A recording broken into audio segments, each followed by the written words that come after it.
Goedenavond, het is zaterdag 14 oktober en dit is het Zeeuwse nieuws van vandaag.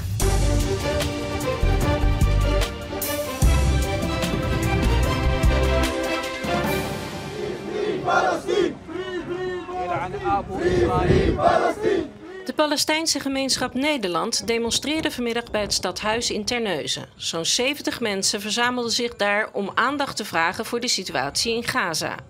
Wij zijn hier om onze families te ondersteunen die in Gaza nu zijn. Zoals jullie weten, er zitten nu geen water, geen elektriciteit, geen voedsel.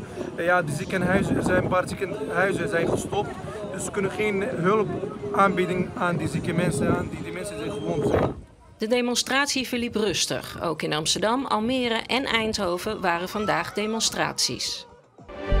Bij Wolvaartsdijk is vanmiddag een duiker om het leven gekomen. Toen de duiker te water wilde gaan in het Veersemeer raakte hij onwel. Daarop werden meerdere hulpdiensten opgeroepen, maar hulp mocht niet meer baten. Vooralsnog wordt het overlijden beschouwd als een medisch incident. Het is al langer bekend, Terneuzen krijgt een onderwijscampus. Campus Terneuzen komt hier bij Sportpark De Oude Vaart. Omwonenden konden er vandaag vragen stellen, hun wensen kenbaar maken en laten weten waar zij wakker van liggen. Ik lig wakker van mijn woonomgeving. Blijft het zo rustig als het nu is? Blijft het zo groen zoals het nu is?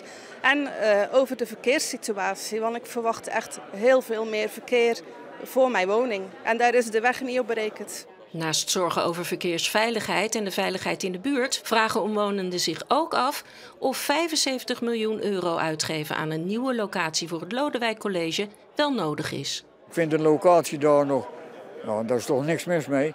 Waarom zoveel geld uitgeven voor een nieuwe locatie? Op de meeste vragen kon gemeente Terneuzen vandaag nog geen antwoord geven, omdat de plannen nu nog niet concreet genoeg zijn. En juist daarom is deze bijeenkomst met buurtbewoners volgens de wethouder heel zinvol. Nu is het moment voor iedereen om nog mee te denken. Als wij met een plaatje zouden komen waarbij het af is, dat we al precies zouden weten van daar komt de school en zo gaan we het inrichten. Dan zeggen mensen ja, het is af, hè, dus wat kunnen we nu nog zeggen? En nu zit eigenlijk alles is blanco, dus we kunnen echt opmerkingen, bedenkingen, wensen kunnen we gewoon meenemen. Net 18 jaar is hij, Kai Kozijn, en nu al speler van het Nederlands zaalvoetbalteam. De Vlissinger zat deze week opnieuw bij de Oranje selectie en het lijkt een kwestie van tijd tot hij zijn officiële debuut maakt. Voor mij was het eerst niet te geloven, laat maar zeggen. Je hoort dat je met de top van Nederland mag spelen en dat is, daar moet je dankbaar voor zijn dat je die kans krijgt. En dan moet je sowieso 100% geven en er alles aan doen om er te blijven. Het jonge talent van Groene Ster uit Vlissingen werd bij de Nederlandse ploeg opgevangen door een stadsgenoot, 75-voudig international Saïd Bouzambou. Ik heb met Saïd meegereden. Ik ben hem ook heel erg dankbaar dat ik mee kon rijden. Ik heb geen rijbewijs, dus het is voor mij een erg last van mijn schouders dat ik met Saïd mee kan rijden. En voor de rest, Saïd heeft me onder zijn hoede genomen en ik ben heel dankbaar daarvoor. Kom Baxé! Hussein Bouzambou, de trainer van Kozijn bij Groene Ster, schopte het als speler ook tot het Nederlands team. 9 interlands speelde hij in totaal. Gaat hij er meer spelen? Als hij niet geblesseerd raakt en als hij gewoon zich zo blijft ontwikkelen, gaat Kai er veel meer spelen, ja. Dat zijn echt hele mooie woorden en ik hoop dat ik het waar kan maken. Ik moet gewoon lekker door blijven knallen en dan hoop ik dat het ooit goed gaat komen. Kozijn kwam na zijn oranje avontuur gisteravond alweer in actie met Groene Ster in de Eredivisie. In Breda werd met 2-3 gewonnen van Kroeven.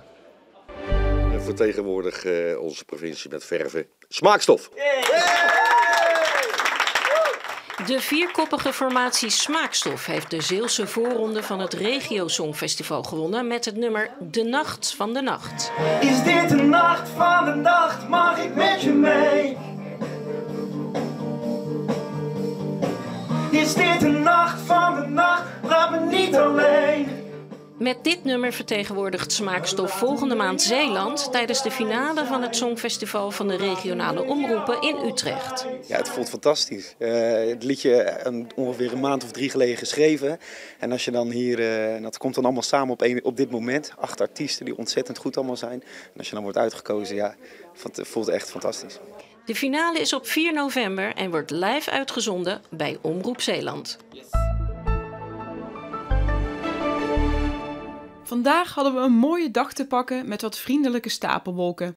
Her en der groeide deze stapelwolk uit tot een lichte regenbui en met 14 graden en een matige noordwestenwind was het een stukje frisser dan de afgelopen periode. Vanavond en vannacht trekken er enkele buienlijnen over. De wind die neemt iets af naar een 3 Beaufort en het koelt af naar 8 tot aan de kust 11 graden. Morgen wordt het een vrij frisse dag. De wind die blijft matig uit het noordwesten en wederom zien we morgen af en toe een bui overtrekken. In de namiddag en avond neemt die buiigheid weer af. Na het weekend draait de wind naar het noordoosten. Hierdoor wordt er wat drogere lucht aangevoerd over land. Het blijft met 13 graden een stuk kouder dan we de afgelopen periode gewend zijn.